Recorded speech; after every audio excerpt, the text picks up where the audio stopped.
میرے نبی کا بچپن حلیمہ سعدیہ کے گھر پر گزر رہا ہے. حضرت حلیمہ میرے نبی کو لے کر کے گئی ہے. ایک مرتبہ حضرت حلیمہ سعدیہ حضور صلی اللہ علیہ وآلہ وسلم کو اپنے گھر میں آرام کرنے کے لیے رکھ دی, یا یوں سمجھئے کہ جھولے میں رکھ دیا. ہم لوگ کے زبان میں جو ہے جھولا کہا جاتا ہے, وہاں کے زبان میں پتہ نہیں, لیکن ایسے ہی کچھ ہوگا. اس میں آرام کرنے کے لیے حضور کو رکھا گیا. حضور صلی اللہ علیہ وآلہ وسلم آرام فرما رہے ہیں.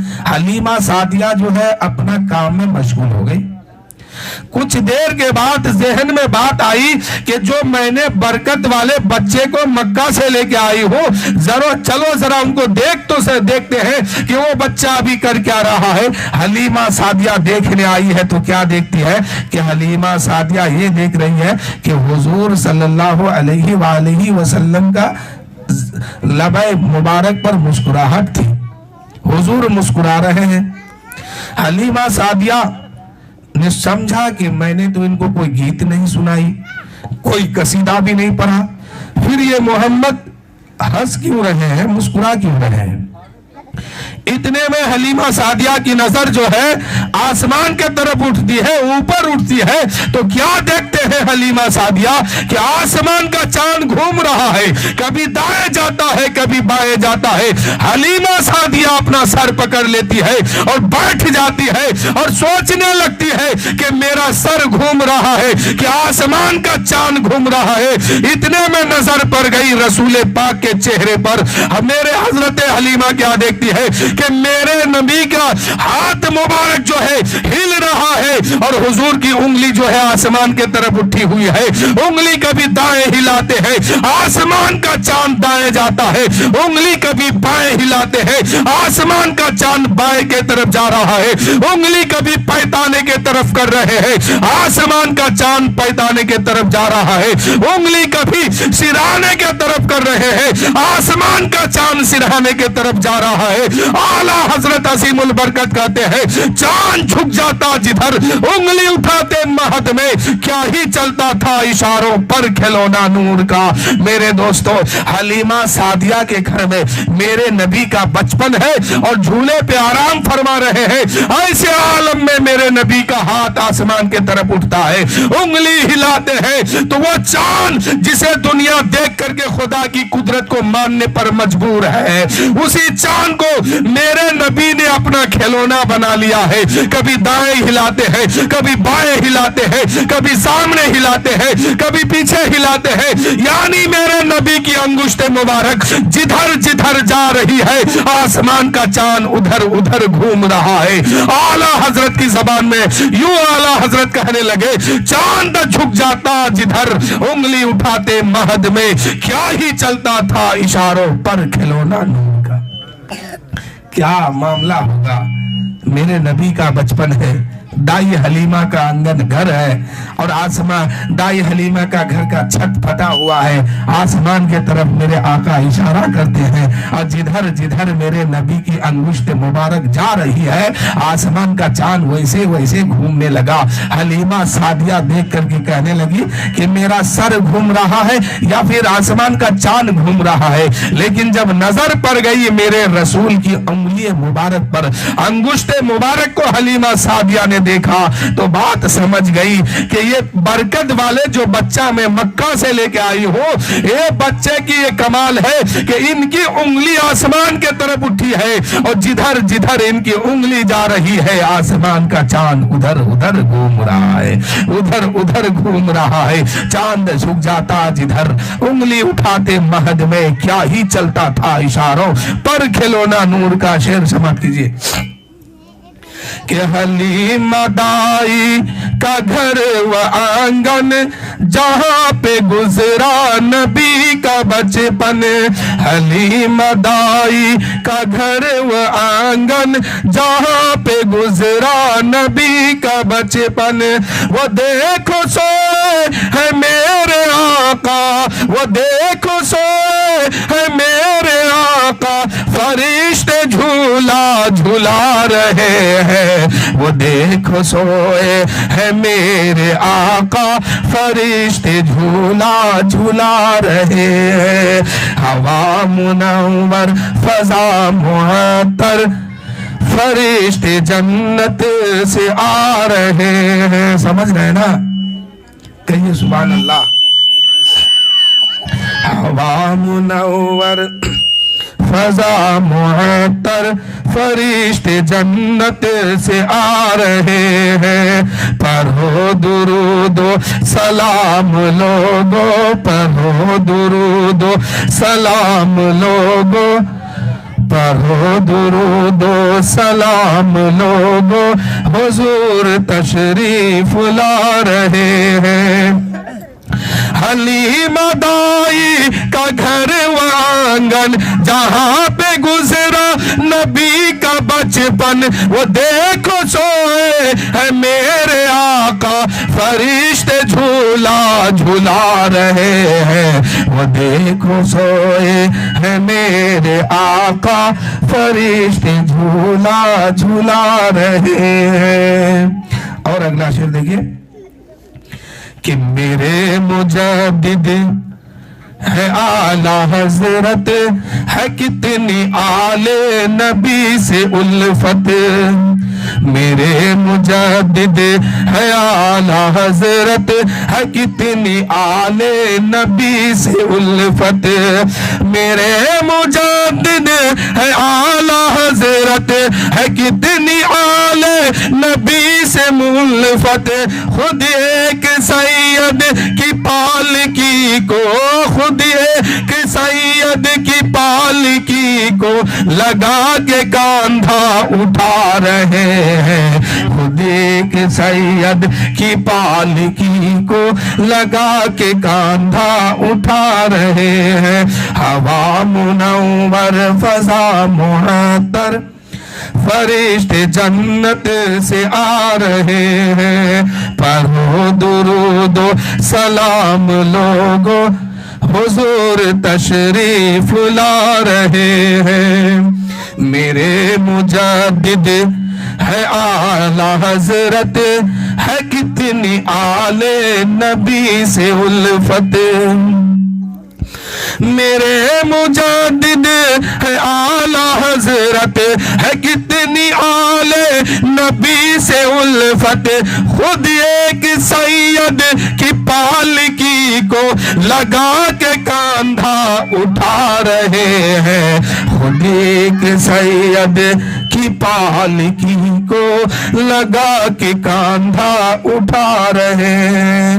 اور ایک شعر سماعت کیجیے، آخری شعر ہے کہ ولی کا دشمن نبی کا دشمن، ولی کا پیارا نبی کا پیارا، ولی کا دشمن نبی کا دشمن، ولی کا پیارا نبی کا پیارا، ولی کا دشمن نبی کا دشمن، ولی کا پیارا نبی کا پیارا، جو غوث و خواجہ کہ ہے فدائی، رضا کا نعرہ لگا رہے ہیں، رضا کا نعرہ لگا رہے ہیں۔ درود شریف لے اللہم صلی علی سیدنا شفیعنا حبیبنا مولانا معدن الجود والکرم، بارک صلاۃ و سلام علیک یا رسول اللہ صلی اللہ تعالی علیہ وآلہ وسلم۔ حضرات، اللہ تعالیٰ قرآن مقدس میں ارشاد فرمایا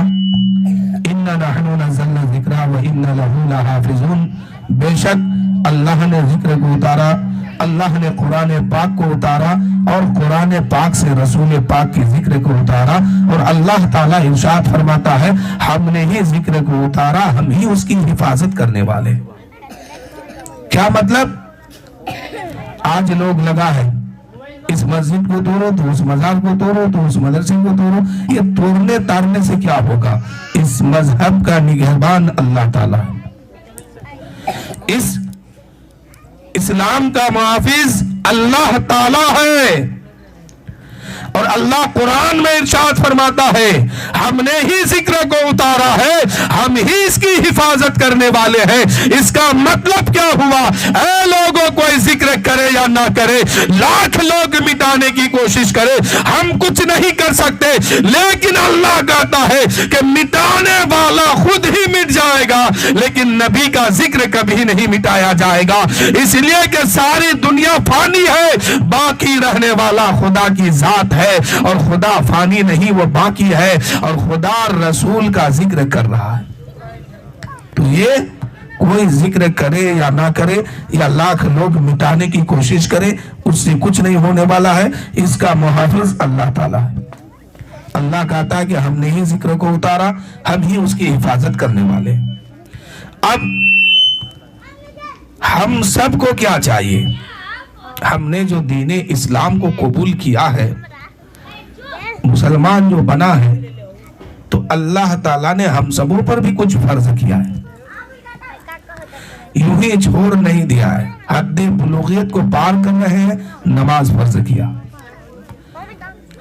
دولت آ گئی ہاتھ میں، زکوٰۃ کو فرض کیا، جسم میں طاقت آ گئی، روزے کو فرض کیا، دولت اور زیادہ ہو گئی تو پھر اللہ نے حج کو فرض کیا۔ ان فرائضوں کو ہر حال میں انجام دینا ہے، جو جس منزل میں پہنچ رہا ہے اس پر اسی طرح کا فرض لاگو ہو رہا ہے۔ لیکن ایک فرض ایسا بھی ہے اس میں، جسم میں طاقت ہے، روزہ فرض، دولت آ گئی، زکوٰۃ فرض، اور دولت بڑھ گئی، حج فرض، لیکن نماز کیا ہے؟ حد بلوغیت سے لے کر کے موت کی آخری سانس تک نماز معاف نہیں ہے۔ ایک نماز کو اگر کوئی جان بوجھ کر کے چھوڑ دیتا ہے تو نہ جانے کتنے سال اس کو دوزخ میں جلنا ہوگا، کروڑوں کروڑوں سال جلنا ہوگا۔ اس لیے نماز کبھی بھی کسی بھی صورت میں مت چھوڑیے۔ اللہ کے رسول فرماتے ہیں جب کوئی انسان، کوئی مومن ہے پر صرف نماز فرض ہے، باقی پر نہیں ہے، جو کلمہ پڑھا ہے اس پر نماز فرض ہے نا؟ آپ لوگ پر ہے؟ آپ لوگوں پر نماز فرض ہے تو پڑھیے، چھوٹنے والے نہیں ہے، بچنے والے بھی نہیں ہے۔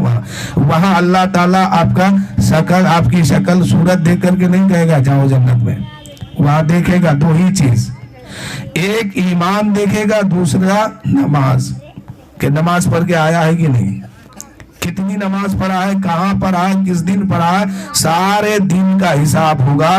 چاہے جتنے دن آپ دنیا میں ہیں، ہر دن کے بارے میں نماز کا لسٹ پہلے کھلے گا کہ کس دن کی نماز ادا کر کے آیا ہے اور کس دن کی نماز چھوڑ کر کے آیا ہے۔ اللہ کے رسول فرماتے ہیں وقت نہیں ہے، اس لیے کہ ہم کو 7:15 بجے یہاں سے جانا بھی ہوگا، ایک جگہ نماز پڑھانا ہے، وہاں بھی امام صاحب نہیں ہے۔ تو کیا میں کہہ رہا تھا، اللہ کے رسول صلی اللہ علیہ وآلہ وسلم ارشاد فرماتے ہیں نماز کوئی جان بوجھ کر کے اگر چھوڑ دیتا ہے تو اسی وقت اس کا نام دوزخ کے دروازے پر لکھ دیا جاتا ہے، اور اسی دروازے سے کل قیامت کے دن اس کو دوزخ میں ڈالا جائے گا۔ اس میں بچنے والے کوئی نہیں ہے۔ آپ نماز پڑھتے تو ٹھیک ہے، ہم پڑھتے تو ٹھیک ہے، اگر جان بوجھ کے کوئی چھوڑ رہا ہے تو نبی کی حدیث کے مطابق ان کا نام دوزخ کے دروازے پر لکھ دیا جاتا ہے۔